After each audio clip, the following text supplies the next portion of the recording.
ହାଏ hello guys.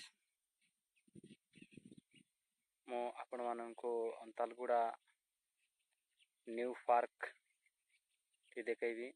କିପରି view ଅଛି ଆପଣମାନେ ଦେଖିବେ ଏବଂ କିପରି ସେଠାକାରେ ସିନେରୀ ଯାକ ଅଛି ତ ଆପଣମାନେ ଦେଖିବାକୁ ପାଇବେ।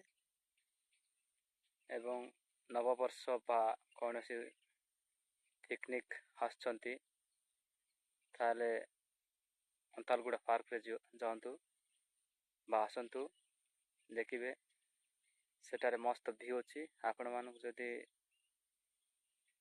ମୁଁ ଦେଖେଇଲେ ପସନ୍ଦ ଲାଗେ ତାହେଲେ ସେଠାରେ ନବବର୍ଷ ବା କୌଣସି ପିକନିକ୍ କରିବା ପାଇଁ ଆପଣମାନେ ଯାଇପାରିବେ। ଦେଖନ୍ତୁ କିପରି ଭିୟୁ ଅଛି। ତ ଚାଲ ଲେଟ୍ସ ଗୋ ଷ୍ଟାର୍ଟ। ଆପଣମାନଙ୍କୁ ଦେଖେଇବି। ଟଏଲେଟ୍, ଅନ୍ତାଲଗୁଡ଼ା ପାର୍କର ଟଏଲେଟ୍। ଆପଣମାନଙ୍କୁ ଯଦି ଝାଡ଼ା ଫାଡ଼ା କୌଣସି ୱାନ୍ ସାଇଡ଼୍ ଲାଗେ ତାହେଲେ ଆପଣମାନେ ଏଇ ଟଏଲେଟ୍ ବା ବାଥରୁମ୍ରେ ଆସି ଶୌଚ କରିପାରିବେ। ଦେଖନ୍ତୁ ବର୍ତ୍ତମାନ ବନାଯାଉଛି ଏ ଲାଟ୍ରିନ୍ ଯାକ। ଦେଖନ୍ତୁ ବନା ହେଇସାରି ନାହିଁ। ତ ଆପଣମାନଙ୍କୁ ଯଦି ଏଇ ପାର୍କରେ ଆସିବେ ତାହେଲେ କୌଣସି ଅସୁବିଧାର ସମ୍ମୁଖୀନ ହେବାକୁ ପଡ଼ିବ ନାହିଁ। ମସ୍ତ ଅଛି। ଚାଲ ଆଗକୁ ଯିବା। ପ୍ରଥମେ ଟଏଲେଟ୍ ପଡ଼ିବ, ତାପରେ ଆଗକୁ ଏଇ ଦେଖ ଲାଇଟ୍ କମ୍ବଲ ଲାଗିଛି। ହେଇ ଆଗକୁ ଅଛି ଶିବିର ଯାକ। ଚାଲ ଟପ୍ରେ ଅଛି ଦେଖନ୍ତୁ। ହେଇ ସବୁ ତଳ ଏରିଆ ଯାକ ସେୟା। ଏସବୁ ତଳ ଏରିଆ ଦେଖନ୍ତୁ। ଚାଲ ଆପଣମାନଙ୍କୁ ଆମର ତଳ ଏରିଆ ଯାକ ଦେଖାଇବି ପରେ। ଚାଲ ଆଗକୁ ଦେଖିବା କ'ଣ ଏଇ ପାର୍କରେ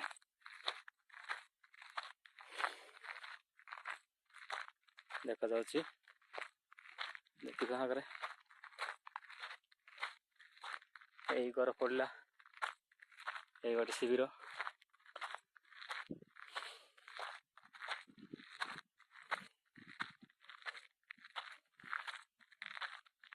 ଏଇ ପ୍ରଥମେ ଗେଟା ଘର ଆସିଲେ ଘର ପଡ଼ିବ, ତାପରେ ଏଇ ଗୋଟେ ରେଷ୍ଟିଂ ହାଉସ୍।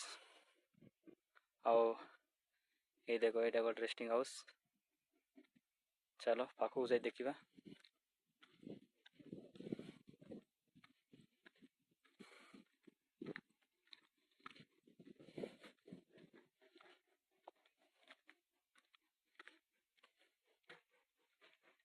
ମସ୍ତ ଅଛି ଏଇ ରେଷ୍ଟିଂ ହାଉସ୍ ଯାକ। ଆସି ବୁଲିକି ଯିବା। ଟପ୍ରେ ଅଛି ଏଇ ପାର୍କ। ଥରେ ଆଇଲେ ଦେଖିବ, ମନ ଖୁସି ଲାଗିବ ଏଇ ଜାଗାରେ।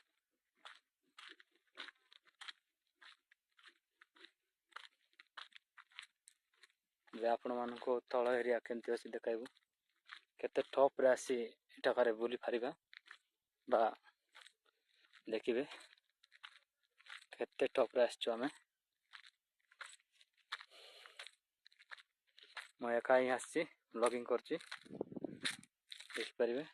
ହେଇ ତଳ ଏରିଆରେ ଦେଖିବେ ଆପଣ ଏଇ ଟପ୍ ଜାଗାରେ ଆସିକିନା। ଦେଖ ଆପଣମାନଙ୍କୁ ଦେଖେଇବି। ଏଇ ଦେଖ ଏଇ ସବୁ ତଳ ଏରିଆ ଆପଣମାନଙ୍କୁ ଜୁମ୍ କରି ଦେଖାଇବି। ଏଇ ଦେଖ ସେଇ ରାସ୍ତା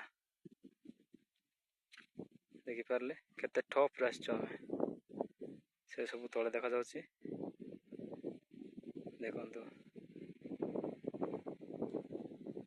ମସ୍ତ ଏନ୍ଜୟ। ଓ ଏଇ ଦେଖ ଏଠାରେ କେମିତି ଷ୍ଟାଣ୍ଡ ପଡ଼ିଛି। ଆପଣମାନେ ଆସି ଏଠାରେ ମସ୍ତ ଥଣ୍ଡା ପବନ ଉପଭୋଗ କରିବେ ଏବଂ ଏହି ତଳ ଅଞ୍ଚଳ ଗୁଡ଼ିକ ସବୁ ଦେଖିପାରିବେ କେମିତି ଅଛି କେମିତି ନାହିଁ। ଦେଖନ୍ତୁ ଥରେ ଆସି ଦେଖିକି ଯାଅ। ଯଦି ଆପଣମାନେ ଥରେ ଆସି ଦେଖିବେ ତାହେଲେ ବାର ବାର ଆସିବାକୁ ଆପଣଙ୍କୁ ମନ ଲାଗିବ।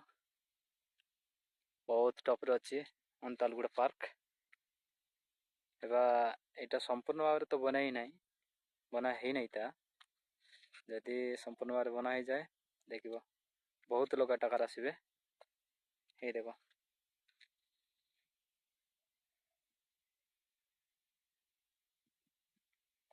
ହଉ ଚାଲ ଆଉ କ'ଣ ଅଛି ଦେଖିବା।